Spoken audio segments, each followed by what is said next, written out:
চারিদিকে তো অনেক আইসোলেটেড ক্রোম দেখেছো, আজকে শিখে নাও আইসোলেটেড ক্রোম দিয়ে নিউ টেকনিকে এরম ভাবে রোজ আর কি করে করা যায়। সবার প্রথমে শিলস এর 131 নিউড শেড পলিশটা দুবার করাতে হবে, করে 60 সেকেন্ড করে কিওর করতে হবে। আর এরপরে 90 ক্যাট সাইজ শিলস এর 357 নাম্বার আমি অ্যাপ্লিকেশন করব।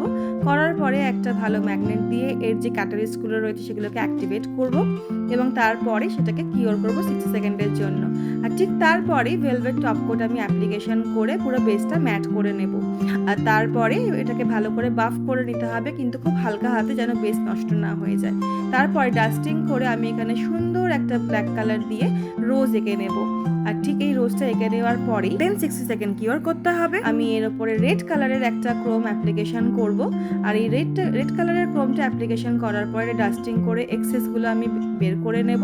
আর ঠিক তারপরে সিলসের জেলি পলিশের 399 নাম্বারটা আমি অ্যাপ্লিকেশন করব, করে 60 সেকেন্ড আমি কিওর করব এবং তারপরে ক্রিস্টাল টপ কোট পরিয়ে আমার নেল আর্টটা কমপ্লিট করব।